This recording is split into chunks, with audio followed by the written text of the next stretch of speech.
یہ روزے حساب ہے. تم سے حساب لینے آیا ہوں, تم سے موت مانگنے آیا ہوں اپنے لیے. تھک گیا میں اس زندگی سے.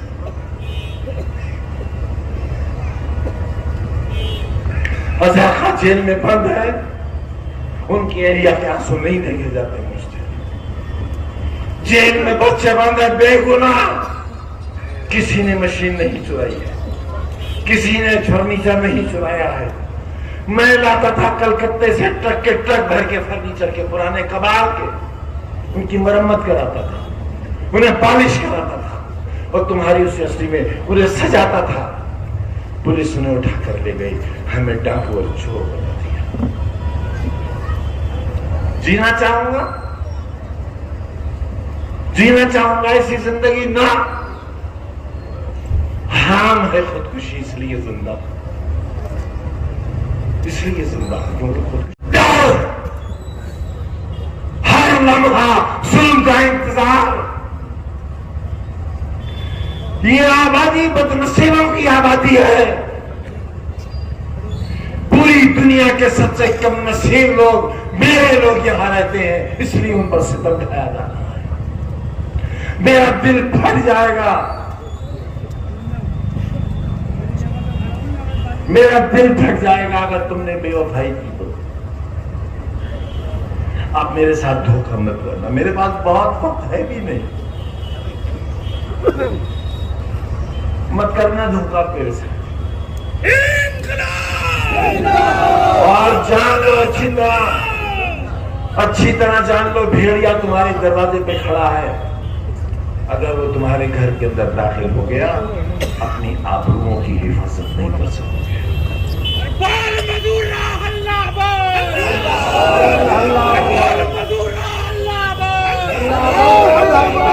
کچھ مت سوچنا میرے لیے, کچھ مت سوچنا میرے بارے میں بہنوں, کچھ مت سوچنا. میں تو انتظار اس بات کا کر رہا ہوں کس دن مجھے دیش نکالا ملے, کیونکہ اب صرف ایک ہی ظلم باقی رہ گیا ہے کہ مجھے ہندوستان سے نکال دیا جائے. میرا ووٹ دینے تک کا اختیار ہے, میرے جینے کا حق اس لیے باقی ہے کہ وہ مجھے سیدھے نہیں مارنا چاہتے ہیں ایڑیاں رگڑ رگڑ. سارا دن عدالت میں کھڑا رہتا ہوں. میرے احباب, میری بیوی, میرے بچے فیصلوں کا انتظار کرتے ہیں کہ کون سی جیل ہوگی, کہاں جانا ہے, کہاں ہوگی. میں نے کیا کر دیا؟ تمہاری اچھائی کا سوچ کے میں نے کتنے لوگوں کو برباد کر دیا. میں ان سب سے معافی مانگتا ہوں جو میری وجہ سے جیلوں میں ہیں, جنہیں تکلیفیں میری وجہ سے پہنچی ہیں. میں ان سے کہتا ہوں کہ اگر مجھ سے کوئی بدلہ لینا چاہتا ہو تو میری جان حاضر ہے, میری جان لے کر اپنا فرض پورا کرو.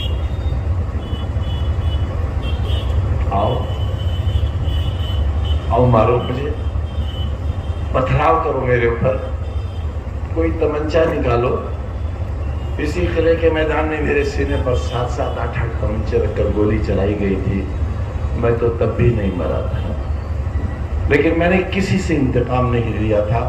خدا کی قسم میں نے ہر گنہگار, ہر ظالم کو معاف کر دیا. آخر مجھے کس بات کی سزا ملی ہے؟ آج یہ جو کچھ نظر آ رہا ہے یہ میری 50 سال کی محنت کا نتیجہ ہے.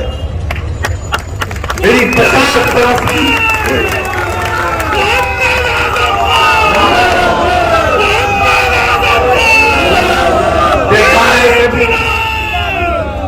آپ تو پوری دنیا میں گھومتے ہو,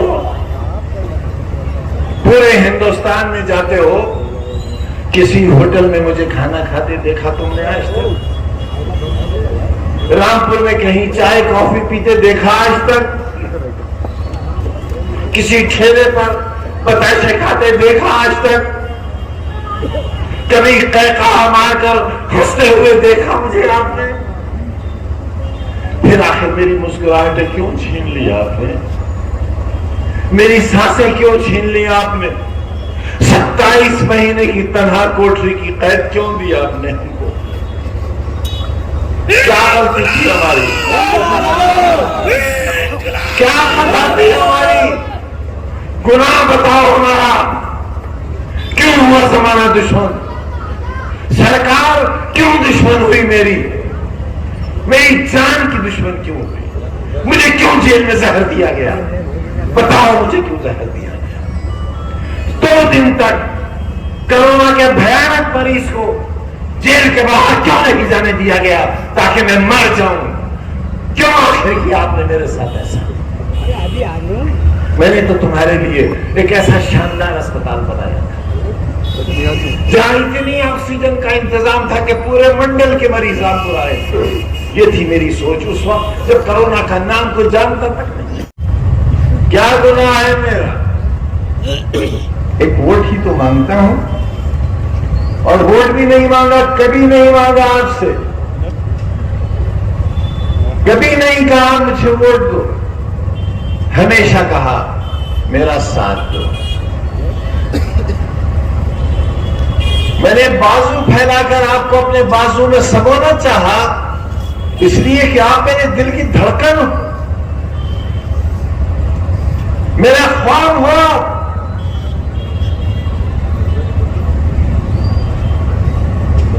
میں آبرو ہوں آپ کی اور آپ جان ہو میری. نہ میں آبرو کھونا چاہتا ہوں اور نہ تم جان کھونا چاہتے ہو.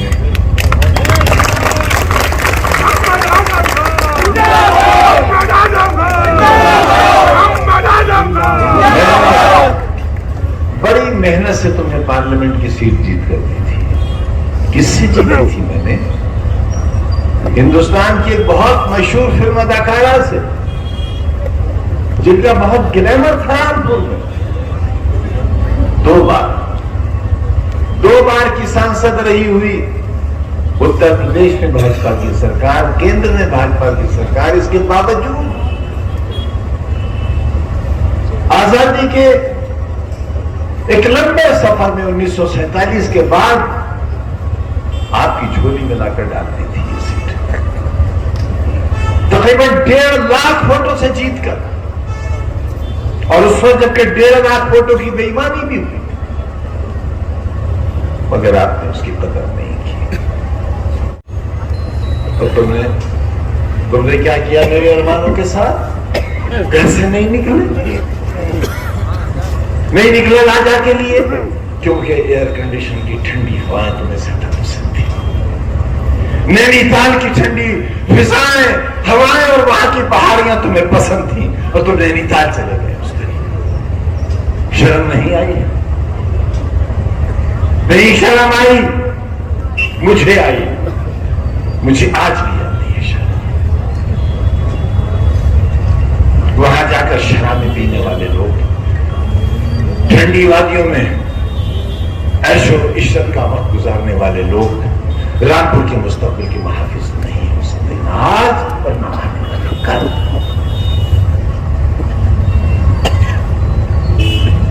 اور 40% دیتے تو عاصم راجہ آج 60,000 70,000 ووٹ سے جیتا ہوا پارلیمنٹ ہوتا اور میری وکالت کر رہا ہوتا. آپ نے ہرا دیا اسے. شاباش، مبارک آپ کو، مبارک غیور رامپور والوں آپ کو. اے سی کی ٹھنڈک مبارک، کولر کی ٹھنڈک مبارک، ٹائلس لگے ہوئے گھر مبارک، پتھر کے فرش مبارک. پھسل کے گر جاتے اگر ووٹ ڈالنے چلے جاتے. پولیس نے ڈنڈا مارا تھا نا زمین پر، اس لیے بھاگ کھڑے ہوئے تھے.